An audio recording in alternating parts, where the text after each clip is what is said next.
Hello learners, welcome to my YouTube channel to the point learning. आज मैं आपके साथ third chapter of physical education class 11th का fourth part discuss करने जा रही हूँ, जिसमें मैं आपके साथ कंपोनेंट्स ऑफ वेलनेस डिस्कस करूँगी। So let's start with the number 1 point, physical wellness. Components of wellness से पहले हमने आपके साथ डिस्कस किया था components of physical fitness, fine, and then coordinative abilities discuss किया था। और अब आज मैं आपके साथ कंपोनेंट्स ऑफ वेलनेस डिस्कस करने जा रही हूँ, जो कि बहुत ही इजी टॉपिक है। सो लेट्स स्टार्ट। फिजिकल वेलनेस, एक वेलनेस लाइफ के लिए हमें कौन कौन से कंपोनेंट्स की ज़रूरत होती है, कौन कौन से कंपोनेंट्स मौजूद होने चाहिए, उनको डिस्कस करेंगे। सो पहला है हमारा physical wellness. It consist of strong immune system. Physical wellness मतलब आपकी बॉडी से रिलेटेड क्या वेलनेस आपके अंदर होनी चाहिए। तो स्ट्रॉन्ग इम्यून सिस्टम आपका होना चाहिए, बॉडी हेल्दी होनी चाहिए, फ्लेक्सिबिलिटी होनी चाहिए आप में, एजिलिटी, साउंड स्लीप, ये सारी चीज़ें अगर आप में मौजूद हैं तो आप फिज़िकली फिट हैं, यानी आपकी बॉडी फिट है।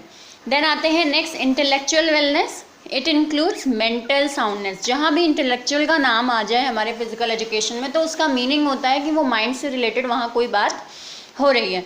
तो हमारी बॉडी के साथ साथ हमारे दिमाग का भी स्वस्थ होना बहुत ज़रूरी है, जो कि है mental soundness, alertness, sharp mind, respond intelligently. ये सारे चीज़ें अगर आप में मौजूद हैं तो आप इंटेलेक्चुअली वेल हैं। देन आते हैं इमोशनल वेलनेस। इमोशनल वेलनेस मतलब कि अपने इमोशंस को प्रॉपर बैलेंसिंग वे में रखना, तो वो भी एक वेलनेस। अगर आप लाइफ को वेल बनाना चाहते हैं, वेलनेस चाहते हैं अपनी लाइफ में, तो वहाँ इमोशनल वेलनेस यानी इमोशनल बैलेंस भी ज़रूरी है, जो कि है आपका proper control on emotions, away from depression, anxiety, frustration and negativity. चिढ़न, डिप्रेशन, फ्रस्ट्रेशन और नेगेटिव थॉट से दूर अगर आप हैं, आप अपने इमोशंस को प्रॉपरली बैलेंस करते हैं, तो इमोशनल वेलनेस है आप में। नेक्स्ट आते हैं फोर्थ वन, न्यूट्रिशनल वेलनेस। ऊपर जो हमने फिजिकल वेलनेस पढ़ा था वो था हमारी बॉडी को फिट रखने का तरीका। न्यूट्रिशनल वेलनेस मतलब होता है कि हमारी बॉडी ठीक है, हम कोई इंजरी नहीं है हमें, हम कोई बीमार नहीं हैं, लेकिन फिर भी हमारे शरीर में न्यूट्रिशन की मात्रा सही होना, अगर है वो सही, तो यानी हमारे अंदर न्यूट्रिशनल वेलनेस भी है। इसमें आपका आ जाता है by taking proper balance diet. Nutrition की बात हो रही है तो बैलेंस डाइट होना बेहद ज़रूरी है वहाँ पे। तो बैलेंस डाइट है आपकी, होम कुक्ड फूड खाते हैं आप, जो कि फुल ऑफ न्यूट्रिशन होता है, जंक फूड अवॉइड करते हैं या बहुत कम इंटेक करते हैं, तो ये सब आपके शरीर में न्यूट्रिशनल वेलनेस को बढ़ाता है। देन आते हैं फिफ्थ पॉइंट पे, जो कि है हमारा social wellness. To behave socially and in friendly way. एक अच्छे वे में लोगों से सोशली इंटरैक्ट करना सोशल वेलनेस को दिखाता है। गुड कम्युनिकेशन, पर्सनालिटी, काइंडनेस, ये सारे फीचर्स अगर आप में हैं तो सोशली वेल हैं आप। जैसे कई लोगों को हम देखते हैं कि बहुत अच्छे सोशलाइज जो हो जाते हैं, बड़े आराम से लोगों से घुल मिल जाते हैं, तो that is social wellness. Next आते हैं स्पिरिचुअल वेलनेस, जो कि हमारा टर्म होता है include peace, hope during toughest situation. It is not written clearly, so I will going to write it over here. toughest situations में आप पीस बिहेवियर आपका रहे, जो कि आपकी शांति, स्पिरिचुअल मतलब कि हमारी एक आत्मिक शांति के लिए, हमारी सोल हमारी शांत रहे, उसके लिए अगर आपकी बॉडी, आपका शरीर, आपके इमोशंस वगैरह रेडी हैं, तो आप स्पिरिचुअली वेल हैं, जिसके लिए मेनली हम मेडिटेशन वगैरह योगा में करते हैं या हम टेंपल जाते हैं। तो वो उससे हमारे शरीर को कोई फ़ायदा नहीं, उससे हमारे इमोशंस पे फ़ायदा नहीं, न्यूट्रिशन पे फ़ायदा नहीं, लेकिन उससे हम स्पिरिचुअली स्ट्रांग बने रहते हैं, जो कि हमें किसी भी बुरी सिचुएशन में लड़ने की ताकत देता है। तो एक तरह से कह सकते हैं कि स्पिरिचुअल वेलनेस भी बहुत ज़रूरी होती है लाइफ में। देन नेक्स्ट आते हैं financial wellness. By developing money management goals. यहाँ पे आपका फाइनेंशियल यानी मनी से रिलेटेड पॉइंट्स आ जाते हैं कि आप पैसे को कितने अच्छे से मैनेज करते हो, कितने अच्छे से आप सेटिस्फाई हो जो आप कमा रहे हो या जो आपके पास पैसा इस वक्त है। Spending after saving and focus on waste not want not. हम सेव करें और हमारा मेन फोकस होना चाहिए वेस्ट नॉट वांट नॉट, यानी आपको ज़्यादा वेस्ट भी नहीं करना है पैसा और ज़्यादा आपको चाहिए भी नहीं। बहुत ज़्यादा पैसा भी बहुत ज़्यादा उथल पुथल मचा देता है लाइफ में, और बहुत कम पैसा भी आपको आपकी किसी नीड को पूरा होने नहीं देता। तो दोनों का बैलेंस आपकी लाइफ में ज़रूरी है, तो आप फाइनेंशियल वेलनेस को अचीव करते हैं। नेक्स्ट आते हैं इन्वायरमेंटल वेलनेस। ये होता है आपका healthy and pollution free environment using by recycle products, afforestation, reduce waste emissions etcetera. आप अपने साथ साथ अपने इन्वायरमेंट को भी हेल्दी रखेंगे, वेल रखेंगे, तो ही आपकी लाइफ एक वेलनेस के पीक तक पहुंच सकती है। एक बेकार इन्वायरमेंट में रहना और ख़ुद को स्वस्थ रखना, ये दोनों बहुत ही अपोजिट चीज़ हैं। आप स्वस्थ तभी रहेंगे जब आपकी आसपास की इन्वायरमेंट भी साथ में पॉल्यूशन फ्री है। तो इसमें आपका आता है एक्टिविटीज़ जैसे रिसाइकल प्रोडक्ट्स को यूज़ करना, एफॉरेस्टेशन पे ध्यान देना, पेड़ पौधे लगाना, वेस्ट एमिशन कम से कम करना, और लोगों को लगातार पॉल्यूशन फ्री इन्वायरमेंट के लिए इनकरेज करते रहना। तो ये सब कुछ आपका इन्वायरमेंटल वेलनेस पे आता है। तो ये हमने डिस्कस किया आपके साथ कंपोनेंट्स ऑफ वेलनेस, यानी हमें एक वेल लाइफ जीने के लिए क्या क्या कंपोनेंट्स चाहिए। अब लास्ट एक टॉपिक डिस्कस करते हैं हम, जो कि हमारा है components of health related fitness. यानी अगर हम अपने आप को हेल्थ से रिलेटेड फिट रखना चाहते हैं तो हमें क्या क्या करना चाहिए, कौन कौन से कंपोनेंट्स पे ध्यान देना चाहिए। So first one is cardiovascular endurance. जहाँ कार्डियोवास्कुलर का नाम आ गया वहाँ आपके दिमाग में एक वर्ड आ जाना चाहिए, हार्ट। फाइन, हार्ट, लंग्स, ये जो आपके ऑर्गन्स आपके होते हैं शरीर में, इन पर फोकस आपको करना है, तो वो कार्डियोवास्कुलर के अंदर आते हैं। It consist of efficiency of the heart. आपका हार्ट कितना एफिशिएंट है, कितना अच्छा वर्क कर रहा है, आपका हार्ट, लंग्स और वेस्कुलर सिस्टम कितने अच्छे से काम करें कि आपके शरीर में ऑक्सीजन रिच ब्लड जो है वो फ्लुएंटली फ्लो करे। तो ऐसी वर्किंग कंडीशंस में आपके मसल्स का काम करना कि ये सारे जो हार्ट, लंग और वेस्कुलर सिस्टम है ये आपका प्रॉपरली वर्क करे, तो that is what cardiovascular endurance. आप अपने शरीर का कार्डियोवास्कुलर एंड्योरेंस कैसे बढ़ा सकते हैं, उसका एग्जांपल है एरोबिक एक्सरसाइजेज एंड रनिंग। आप अगर ये टाइप की एक्सरसाइजेज या रनिंग वगैरह करते हैं, एक डेली रूटीन है आपका, तो आपकी कार्डियोवास्कुलर एंड्योरेंस आप में मौजूद रहेगा। यानी एंड्योरेंस मतलब होता है किसी भी काम को, किसी भी एक्टिविटी को करने के लिए, ज़्यादा टाइम तक करने के लिए आपके अंदर की हिम्मत, that is what endurance.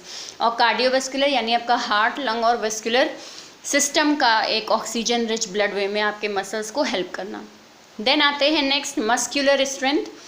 It consist of ability of muscles to lift weight. अगर आप कोई वेट उठा रहे हैं फॉर शॉर्ट पीरियड, थोड़ी देर के लिए कोई वेट उठा रहे हैं, तो उस टाइम जो आपकी स्ट्रेंथ की ज़रूरत होती है वो मस्कुलर स्ट्रेंथ की ज़रूरत होती है। तो अगर आपकी मसल्स इतनी स्ट्रांग हैं कि वो कुछ सेकेंड तक, कुछ टाइम तक वेट को उठा सकती हैं, तो मस्कुलर स्ट्रेंथ आपके अंदर है।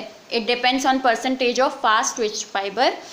ये आपके, जब आप कोई वेट उठाते हैं थोड़ी देर के लिए, तो वो आपकी मसल्स दो टाइप्स की होती हैं। दो मसल्स में दो फाइबर आपके इन्वॉल्व होते हैं, एक होता है वाइट फाइबर, एक होता है आपका स्लो ट्विच फाइबर यानी कि रेड फाइबर। ठीक, तो फास्ट ट्विच फाइबर आपका जो मसल्स में मौजूद होता है वो तब वर्क करता है जब आप कोई वेट उठा रहे हैं और थोड़ी सी देर के लिए उठा रहे हैं, तो वो हमारा क्या कहलाता है, वो हमारा फास्ट ट्विच फाइबर कहलाता है। ठीक, तो यहाँ पे मस्कुलर स्ट्रेंथ का मतलब है आप किसी वेट को उठाएं थोड़ी देर के लिए और आपके fast Twitch fibre muscle activate हो जाएं, काम करने लगें और वो सही से काम करें, तो that is what muscular strength. इसमें एग्जांपल आपका आता है pushups and bench press. Bench press होता है जो आप अक्सर जिम वगैरह में देखते हैं, एक्सरसाइजेज जो होती हैं जिसमें आप लाई डाउन करते हैं, लेटते हैं मशीन्स पर और ऊपर आपके ऊपर डंबल रखे जाते हैं, आप एक्सरसाइज करते हैं, that is what bench press. अगर नहीं समझ में आया तो गूगल सर्च कर सकते हैं आप, वो बेंच प्रेस कहलाता है। और पुशअप्स आप सब जानते ही हैं, ज़मीन पर लाए होना और अपने हाथों के बल पे अपने शरीर को बार बार ऊपर नीचे उठाना, दैट इज़ व्हाट पुशअप्स। तो ये दोनों अगर आप करते हैं तो यानी आपका मस्कुलर स्ट्रेंथ इससे इम्प्रूव होता है। देन आते हैं मस्कुलर स्ट्रेंथ।